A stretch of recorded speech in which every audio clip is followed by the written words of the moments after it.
Everyone, I am Tulsi Singh. Today we are going to start our day number 2 of our series, that is infection control series. हम लोग 10 दिन के अंदर हमारी infection control खत्म करने वाले हैं. ये कल ही हम लोगों ने शुरू की है और आज हम लोग इसका सेकंड टॉपिक करने जा रहे हैं, that is NSI needle stick injury. अब आप लोग के दिमाग में एक क्वेश्चन आ रहा होगा कि मैम हम नीडल स्टिक इंजरी पढ़े क्यों, हम तो क्लासरूम के अंदर बैठे, हमें तो कोई जरूरत नहीं है नीडल्स को यूज करने की या फिर कुछ भी परफॉर्म करने की, तो हम क्यों पढ़े, हमें नीड ही क्या है इस चीज की. जी बिल्कुल, आप लोगों के दिमाग में क्वेश्चंस तो आए, बट आपके दिमाग में एक आंसर भी आया कि आप लोग को डिग्री, आप कोई भी और डिप्लोमा कर रहे हैं मेडिकल साइंस से रिलेटेड, तो उसके बाद आप लोगों को जाना तो हॉस्पिटल सेटिंग्स के अंदर ही है, या फिर कभी ना कभी तो आप नीडल के साथ रूबरू हुए होंगे या होंगे इन फ्यूचर. तो अगर वहां पर आपको नीडल स्टिक इंजरी हो जाए तो then what will you do. तो आज हम इसी क्वेश्चन का आंसर ढूंढने के लिए एक बार हॉस्पिटल दोबारा चलते हैं और आज हम लोग सीखेंगे नीडल स्टिक इंजरी एग्जैक्टली होता क्या है, इसके बाद क्या क्या हमें बीमारियां हो सकती है. अब मुझे एक बात बताइए, आप लोग चले गए हॉस्पिटल सेटिंग के अंदर, आप लोग की लगी है गवर्नमेंट जॉब या फिर आप वैसे ही प्रैक्टिस के लिए चले गए हैं.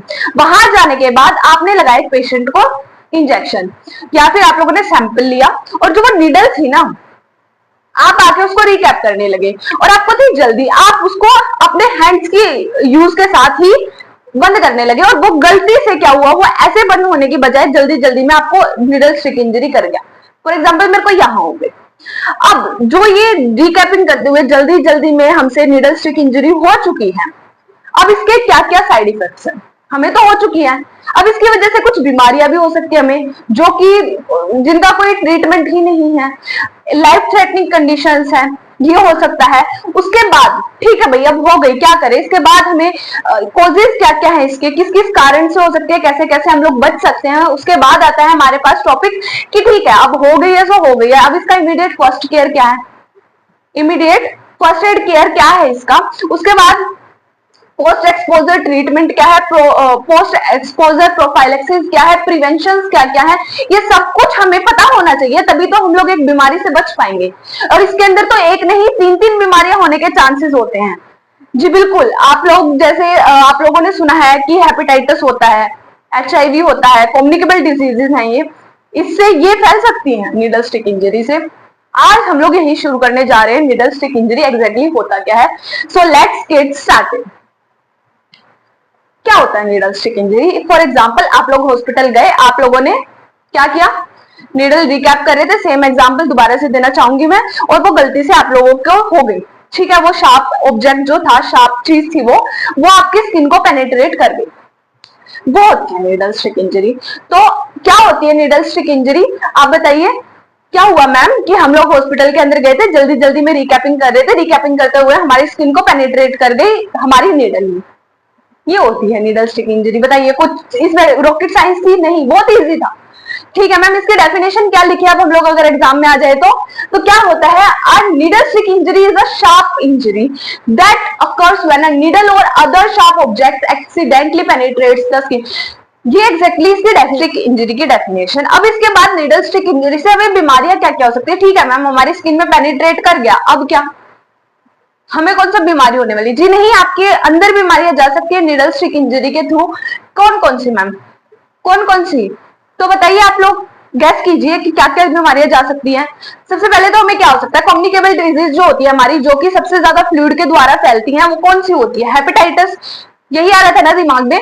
जी बिल्कुल, हेपेटाइटिस जो होती है हमारी, हेपेटाइटिस बी, हेपेटाइटिस सी, सबसे ज्यादा बीमारी होती है जो हमें फ्लूइड के या फिर कम्युनिकेबल डिजीज जो फ्लूइड्स के थ्रू हमें फैलती हैं. ठीक है मैम, तो ये हमने मान लिया हेपेटाइटिस बी हो गई और ये हमारी हेपेटाइटिस सी हो गई. मैम इसके बाद आप लोगों ने सुना होगा कि एक HIV नाम की बीमारी होती है. एग्जैक्टली वो वायरस होता है ह्यूमन इम्यूनोडेफिशिएंसी वायरस, जिसकी वजह से हमें एड्स होता है. क्या है, ये भी एक कम्युनिकेबल डिजीज है और इससे ये भी हमें ब्लड ट्रांसफ्यूजन के थ्रू ही फैलती है, या फिर ब्लड कांटेक्ट के थ्रू, या फिर कोई भी फ्लूइड कांटेक्ट के थ्रू. तो हाँ, ये तीनों बीमारियां हमें सबसे ज्यादा देखने को मिलती हैं. किस वजह से, नीडल स्टिक इंजरी की वजह से. ये समझ आया, इतना समझ आया डेफिनेशन क्या होती है और हमें कौन कौन सी बीमारियां ज्यादा देखने को मिलती है नीडल स्टिक इंजरी के बाद. ठीक है मैम, हो गया, ये हमें समझ आ गया। अब हमें एग्जैक्टली होती ही क्यों है, कारण क्या क्या है कि हमें नीडल स्टिक इंजरी हो रही है, तो इसके कॉजेज आते हैं। सबसे पहला आता है रिकैपिंग। मैंने आप लोगों को बहुत बार समझाया है कि हम लोग जल्दी जल्दी में थे। रिकैपिंग का एक तरीका होता है कि हम लोग को क्या करना होता है, हमारी जो कैप होती है उसको हम लोग टेबल पर रखते हैं। टेबल के ऊपर रखने के बाद हम हमारे हाथ का सिर्फ यहाँ पे यूज करते हैं कि हम लोग सिर्फ हमारा जो सिरिंज है उसको होल्ड कर रहे हैं। हम लोगों ने ये फॉर एग्जाम्पल ऐसे थे, हम लोगों ने इसको ऐसे कैप को लगाया ऊपर, एंड देन कहीं पर भी दीवार पर या कहीं पे भी हम लोग ऐसे कर रहे हैं। क्या किया हम लोगों ने, दोबारा देखिए, ये हमारा फॉर एग्जाम्पल टेबल पर रखा हुआ है, ठीक है। ये क्या किया हम लोगों ने, निडल को ऐसे करके इसमें किया, एंड देन हम लोग क्या कर रहे हैं, ये होता है रियल प्रोसेस रिकैपिंग का। बट हम लोग करते क्या, जल्दी जल्दी में, मैम हमें तो जल्दी है, हम तो ऐसे करेंगे, और वो ऐसे की बजाय कई बार ऐसे हो जाता है, जो कि हमें हमारी स्किन को ही पेनिट्रेट कर जाता है। ये होता है सबसे पहला कारण, that is रिकैपिंग the needle, रिकैपिंग used needles. बात समझ आई। सेकंड आता है इम्प्रॉपर डिस्पोजल ऑफ शार्प्स, कि हम लोगों को जो शार्प है वही डिस्पोज करना नहीं आ रहा, हमें जो नीडल्स है वो करनी, तो जो हमारे शार्प ऑब्जेक्ट हैं वो हमें करने तो है व्हाइट के अंदर डिस्पोज, बट हम कर रहे हैं रेड के अंदर, ब्लू के अंदर। इसकी वजह से हमारे वर्कर्स को, जो हमारे हेल्थ केयर टीम मेंबर्स है, उनको इंजरी हो सकती है, उनको हार्म इफेक्ट्स दिखा सकती है, तो ये भी एक रीजन होता है। उसके बाद आता है हमारे पास third, overfilled sharp containers.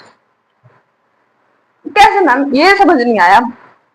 Overfilled है तो क्या हुआ, अगर ओवरफिल्ड हुई तो अभी तो एक कॉज है ना कि वो ज्यादा अगर वो हो रही होगी, तो जब हम उसको डिस्पोज करेंगे, कलेक्शन का टाइम आएगा सेग्रीगेशन के बाद, तो वहां पर भी तो वो नीडल स्टिक इंजरी कॉज कर सकता है। या फिर हमें ही बार बार डिस्पोज करते हैं टाइम, जैसे वो ओवरफिल्ड है, हम वो यहाँ तक भरा हुआ है, फॉर एग्जाम्पल ये यहाँ तक हमारी निडल्स आई हुई है, हम लोग जल्दी जल्दी के अंदर ऐसे ही कर दे, और वो कोई निडल ऐसे हो या फिर कोई ऐसे या ऐसे हो और जो हमें ही निडल स्टिक इंजरी कर जाए, फिर और ज्यादा समस्या आ जाएगी हमारी लाइफ में।